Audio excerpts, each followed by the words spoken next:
Existe-t-il un animé comédie musicale? C'est une question intéressante ça, qui peut avoir plusieurs réponses selon les points de vue. Mais je pense que pour beaucoup, la réponse est oui, et prend la forme de One Piece Film Red.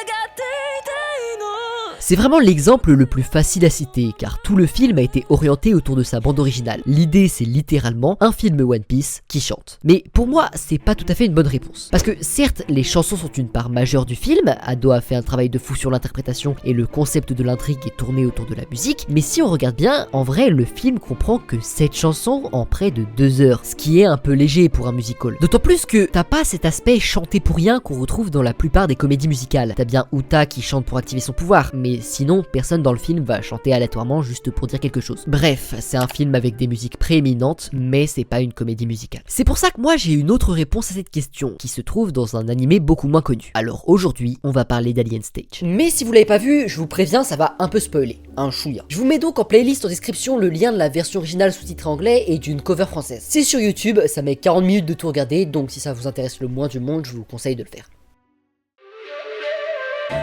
Le clip qui passe derrière moi en ce moment même, c'est un extrait d'une vidéo nommée Teaser, sortie le 5 septembre 2022 sur la chaîne YouTube Vivinos. Une vidéo montrant plusieurs scènes cosmiques mystérieuses avec une musique et une vibe très city pop, et se terminant par les mots. Ça, c'est le premier contact que le monde a eu avec Alien Stage. Un premier contact, si je puis dire, énigmatique. Parce que si les images sont très jolies et la musique envoûtante, ce qui est représenté a une vibe bien plus inquiétante. Je veux dire, c'est des enfants enchaînés qui demandent à être sauvés, du fait difficilement moins rassurant. Mais donc vous vous posez maintenant sûrement la question de qu'est-ce que c'est quoi Alien Stage? Alien Stage est une suite de clips animés de 2 à 5 minutes publiés régulièrement depuis septembre 2022 et en étant à l'heure actuelle à son 11e épisode. Et pour faire simplement le synopsis, c'est une sorte de The Voice de l'espace de la mort et de l'amour. Et la principale particularité de l'animé, hors du fait qu'il est entièrement chanté mais ça on reviendra dessus un peu plus tard, est le fait qu'il est publié exclusivement sur YouTube et est ouvert à tous. Cependant, faut pas se tromper, ça veut pas dire que l'animé est sorti de nulle part, car non seulement il est produit par le studio Lyco, connu entre autres pour ses webtoons comme Le Retour du Clan Wassan, mais surtout il est réalisé par Vivinos, artiste reconnu depuis un certain temps déjà pour ses clips animés, un coup horrifique, le suivant très lovely, et bien souvent les deux à la fois.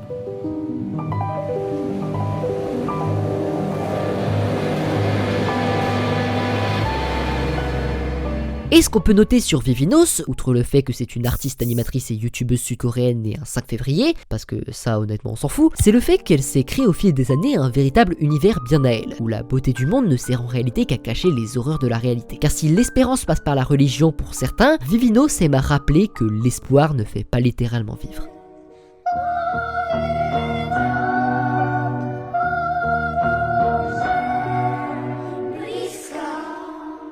Donc pour résumer, Alien Stage c'est une histoire d'enfants maltraités de l'espace, un format en clips musicaux et une artiste sociopathe qui aime aborder les thèmes de l'horreur, de la religion et de l'amour. Ouais, ça annonce pas une histoire très joyeuse. Et on peut voir ça dès le premier épisode de la série.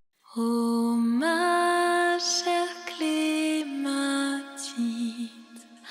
tes abysses fleurit l'espoir. Le Run 1 d'Alien Stage, comme s'appelle l'épisode sur YouTube, marque à la fois un parfait condensé des thèmes abordés par la série, mais aussi une introduction habilement menée, car on y retrouve les 3 thèmes que je vous décrivais tout à l'heure. D'abord, l'amour, le thème principal de la série, mais surtout le sujet des paroles de la musique. Là, on retrouve tout ce qu'il y a autour de la métaphore de la clématite, qui dans le langage des fleurs désigne l'espoir amoureux. C'est un amour à en éclipser les étoiles, semblant littéralement tomber autour d'elles, mais un amour entravé par cette compétition à laquelle elles sont forcées de participer. Puis vient le tour de la religion durant l'interlude, et encore une fois, c'est pas très subtil avec tout ce monologue autour de Dieu et de l'amour. Mais ce qui est définitivement le moins subtil, c'est la manière dont le dernier thème est abordé en conclusion, l'horreur. Et c'est là qu'on comprend ce à quoi on va avoir affaire dans Alien Stage, une sorte de grande tragédie grecque où des gens amoureux se livrent à contre-cœur dans un battle royale musical intergalactique pour divertir des méchants aliens. C'est des gens qui s'aiment, des gens qui meurent et des gens qui gagnent. Mais même si dès le premier épisode on explore déjà tous les thèmes de la série, il n'est pas pour autant suffisant pour comprendre ce qu'elle représente dans sa totalité, car chaque épisode individuel traite de ces thèmes d'une manière bien différente. Tiens, par exemple, mettons en comparaison les épisodes qui suivent directement, le Round 2 et le Round 3.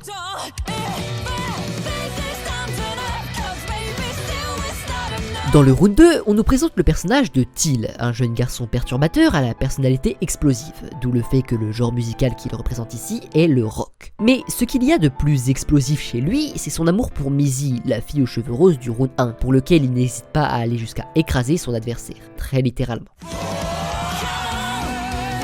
Mais en face de lui, on a le personnage de Yvan. Dès son entrée sur scène, la vibe est bien différente. Au rock'n'roll de Teal vient se substituer cet air nostalgique et pessimiste. Car pour Yvan, l'amour est quelque chose de très mélancolique, après avoir été abandonné une fois. D'où le titre du round 3, Tristesse Noire. On a donc deux genres musicaux opposés, deux visions en conflit, mais un même thème qui est celui de l'amour. Ainsi, Alien Stage joue entre chaque épisode à un jeu artistique entre opposition et évolution, ce qui fait que malgré que les épisodes ne durent jamais plus de 5 minutes, il est très facile d'appréhender et d'assimiler ce qui est raconté et de voir l'évolution des personnages. Que ce soit dans les chansons qu'ils chantent, de plus en plus pessimistes, mais aussi et plus simplement dans les chara-design, où l'insouciance des premiers dessins assez grossiers et arrondis laisse la place à des traits fins et des couleurs ternes plus matures. Néanmoins, ce qui reste le plus impressionnant est surtout comment chaque épisode arrive à être fort par lui-même. Et pour vous le montrer, je vais prendre l'exemple du round 5, qui est personnellement mon épisode préféré, donc permettez que je m'arrête un peu plus longtemps dessus. Après avoir perdu son âme sœur Sua dans le round 1, Mizzy doit affronter non seulement un nouvel adversaire dans cette compétition extraterrestre, mais qui plus est le plus terrifiant d'entre eux, Lucas. Grand manipulateur et gagnant d'une édition précédente, ce beau garçon est l'antagoniste principal de Alien Stage, n'hésitant pas à faire tout ce qu'il faudra pour pousser ses adversaires à bout, et y arrive. Il y arrive tout d'abord en poussant son premier rival au suicide, d'où le fait que le round 4 n'existe simplement pas. Puis, durant le round 5, il va s'efforcer de rappeler son trauma à Mizzy, lui montrant comment elle n'a pas pu sauver Sua, et même pire, comment c'est elle qui l'a tué. On voit alors tout au long du clip l'évolution dans le regard de Mizzy. Au début, elle est totalement vide de vie, son visage ayant pris plusieurs années après ce choc émotionnel, puis à force que Lucas lui chante ses paroles d'amour sans sincérité en se faisant passer pour Sua, son regard se crispe pour éclater dans un élan de colère sur les derniers instants de la chanson. La victoire est donc donnée au final par forfait à Lucas, qui lui avait conservé son léger sourire moqueur tout au long de la chanson. Mais derrière ce sourire, aucune sincérité, sa bouche souriant mais ses yeux non. Ce round 5 est un magnifique produit de réalisation, d'abord visuellement, atteignant un point d'apogée qui ne sera pas dépassé jusqu'à l'épisode 11, mais ensuite et surtout d'un point de vue de l'écriture, en réussissant l'exploit de chanter des paroles d'amour, mais en les plaçant dans un contexte tel qu'elles prennent le sens exactement inverse de ce qu'elles disent. Alien Stage est spécial, et je vais vous donner maintenant deux raisons pourquoi. Et juste après, on répondra à la question de départ, Alien Stage est-il un animé comédie musicale? Donc, la première raison, vous avez dû vous rendre compte si vous avez regardé l'animé, mais ce dernier laisse une place très importante à l'interprétation. Ce qui fait qu'à chaque nouvel épisode, ce qu'on pensait avoir compris se révèle en fait avoir un sens totalement différent. Pour rester sur le même exemple que juste avant, personnellement, la première fois que j'ai vu le round 5, je pensais que Lucas était en fait amoureux de Mizzy, et lui disait d'abandonner l'image de Sua pour le prendre en échange. D'où la référence entre le round 1 et 5 au fait d'être le dieu de Mizzy.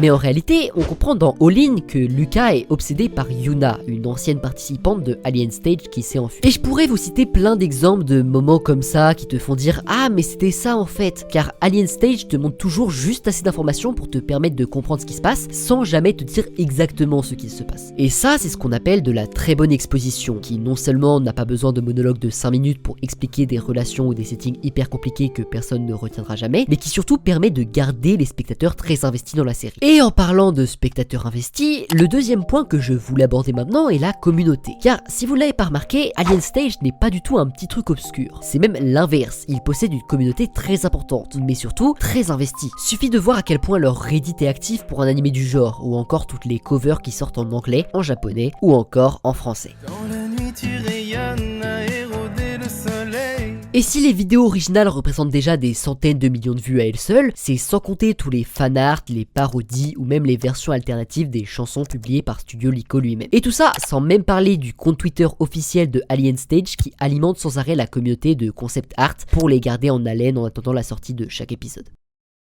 Bon, je vais pas durer le suspense plus longtemps. Alien Stage est un animé comédie musicale. Bon, je pense que vous vous doutiez que c'était ça que j'allais dire, mais laissez-moi vous expliquer pourquoi je considère que c'en est un, alors que je ne considérais pas que One Piece Film Red en était un. Car tout ça tient en deux points que justement One Piece Red ne possédait pas. Le premier est le simple fait que la musique est majoritaire, car si dans One Piece Red les chansons représentaient moins qu'un quart du film, la musique est à l'inverse omniprésente dans Alien Stage, composant littéralement l'intégralité de ce qui est dit. Mais surtout, mon deuxième point, d'autant plus important que le premier, est l'usage de ces scènes musicales. Car ici, chaque chanson a un sens directement dans l'univers de la série. Les musiques sont des dialogues et les personnages se répondent en chantant. Pour rester sur le contre-exemple de One Piece Red, aucune musique ne représentait réellement l'essence du film, et elles auraient toutes pu être remplacées, voire supprimées, sans que ça n'affecte plus que ça le sens du film. Alors que dans Alien Stage, la musique et les visuels sont les seules choses à parler, sans avoir besoin du moindre dialogue ou de la moindre description. Et c'est ça l'essence de la comédie musicale, raconter une histoire par la chanson, et pas simplement chanter par-dessus une histoire qui est en train d'être racontée. Et il est très clair que Alien Stage n'aurait jamais été aussi intéressant s'il n'avait pas été un musical, car en laissant la musique et les visuels parler par eux seuls, on laisse également une place beaucoup plus importante à l'interprétation, ramenant au point dont je parlais tout à l'heure. Bref, Alien Stage, c'est tout ça. Mais vous comprenez bien que je pouvais pas vous faire le coup d'une vidéo sur un animé comédie musicale sans vous faire une petite chanson moi-même, donc je vous propose qu'on fasse ça maintenant.